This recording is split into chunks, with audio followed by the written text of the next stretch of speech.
Well, that was fun. Now you're probably asking yourself, what the heck is Zber? Well, it's a brand new outdoor game that I invented and patented with three ideals in mind. Number one is we wanted a game that you could play in the dark, by itself, standalone, without any extra lights. And so with our lighted poles and our lighted disc, you're able to do that. And there's hardly any other games out there, lawn games, that you can do that with. The second thing is that we wanted something that was highly adaptable for the whole family, that all ages could play. There's no running, diving, jumping, dodging the ball, any of that kind of stuff. Just meant to be a family reunion, family good game, although you can take it up a notch or two. And then the third thing is everyone stays together. The rules are designed so that everybody stays together. 6 people can play. And as a group, all 6 people can move together, which really makes it fun for bantering, laughter, and all of that, and the way everybody stays together. Not like croquet, where somebody was left behind and it wasn't fun for them, and it just wasn't very fun. So one of the big things that we really enjoy is the social aspect of it and keeping everybody together. So now, that's a little bit. Let's go over to the shop and see how you play Zber. How do you actually play Zber? First off, you set the course. Zber is a very 3D game, and you set the bubbles according to the player's abilities that are playing and your location. Okay, so you've got your course set. Next, everyone goes to the bag and draws a disc. They're numbered 1 through 6, and I drew number 1, so I'll throw first. Number 2 goes second, and number 3. So number 2 hit the pole, knock the tee over, so they score 1 point. Scoring is very simple in Zber. You only play to 3 and you win the game.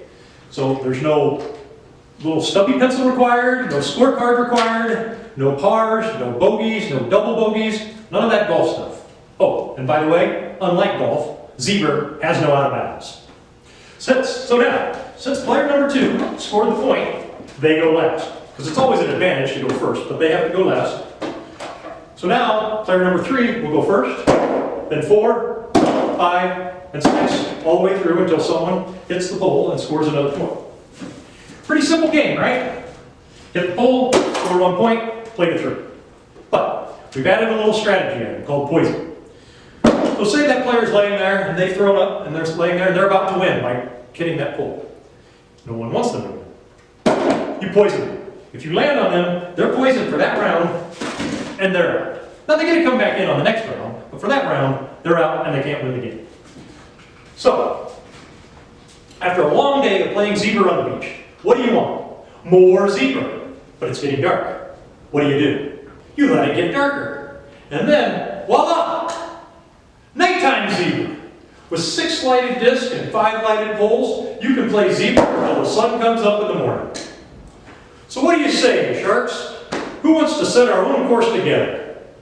Well, after all that, you're probably asking yourself, how did somebody invent Zber? Well, it all started with the piece of aluminum irrigation pipe and the neighbors.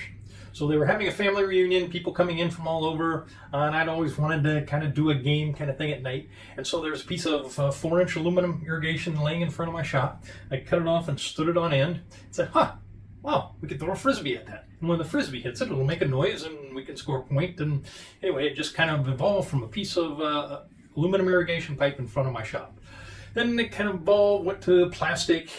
We spent time driving all over the country trying to find the right plumbing parts to make it out of plastic, and it got lighter, and just various versions got better and better, and improvement over time. And so one of the final ones was the ball. The first ones were actually a golf tee and a golf ball on top of a PVC cap. And so you'd play it at night and you'd hit it, and then the golf ball would go rolling down the hill. So you're playing at night, and so you're out there trying to find the ball in the middle of the night. And so the sister-in-law came up and said, hey, why don't you put that on a string? And so that's the way it is now, is the ball's on a string, you hit it, and the ball falls over, and so you don't have to go. So a lot of process, a lot of help inventing the game, a lot of improvements to it, but that's how Zber was born. Now, let's get down to the business aspects of Zber, with some questions from the Sharks. Robert, you asked how your money is going to be spent. Well, a portion of it will go to continuing IP. We have an idea for an improvement to the game that will make the box smaller and thus decrease the shipping costs. Second, I will be exploring more licensing ideas for the Zber name. And third, we'll be help cover the cost of finding a licensing partner. Why yes, Lori, I can tell you a little bit about myself. I grew up on a small family farm in Iowa with 3 brothers close in age, so it was a competitive upbringing. In the wintertime, we'd play Monopoly, Risk, Stock Market, but in the summertime, it was Ninja Croquet, where the main object was to send the brothers' balls careening down the gravel driveway in order to help win the game. Winning at all cost was it. We often had to modify the rules of the games that we were playing, and sometimes even had to print our own money, as we broke the bank. My granny was still playing games at over 100, so my gaming history is long, creative, and the impetus for the creation of Zber. Well, Mark, this is how we're currently selling them. A few online via our own website, but the model going forward would be to have a large outdoor sporting goods company license Zber and take it national or even international.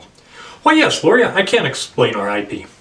My wife and I have invested approximately $100,000 in Zber so far, with over $50,000 of that going to the IP. Attorneys are expensive. The remaining of it went to tooling, prototypes, marketing, and attending conventions like the New York City Toy Fair. So our first patent was a utility patent, and that was issued for the designating the pole number with the lighted 2 holes. So that's a utility patent, no one else can do that item there. The second one was a design patent, and that's the overall look of all 5 poles, with 2 holes, 3 holes, 5 holes, etc. The cap, the whole overall look was the design patent.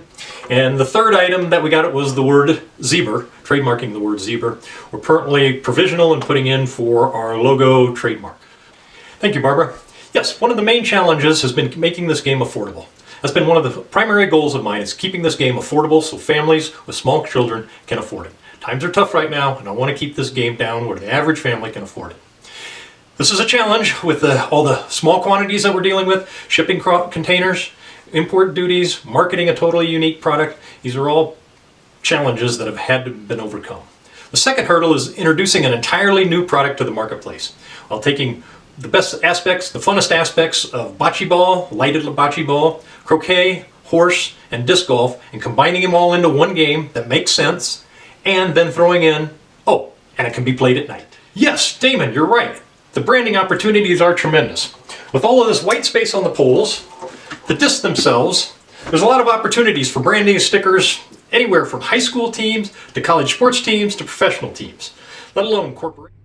So Sharks, in closing, I'm here seeking your help and collaboration in getting some ink with a large outdoor sporting goods manufacturer who can scale this game up so we can keep it affordable and get it to the mass market for families. My ultimate joy would be driving along a park on a Sunday, looking over and seeing a family or kids outside having fun playing Zber. But in order to do that, in today's hyperscale world, little entrepreneurs like myself have a tough road to get into that market. And so we could really use your help getting Zber out there, keeping it affordable, and so that families, kids, groups, church groups, etc. can all have some fun. So thank you for your help, and I appreciate it. Finally, I would just like to say thank you to the Shark Tank team for inviting me to submit this video. Shark Tank has proven that you can combine business and entertainment and create a product that's educational, uplifting, and inspiring for us born entrepreneurs and the general public. So thank you again, and I hope to meet you all soon.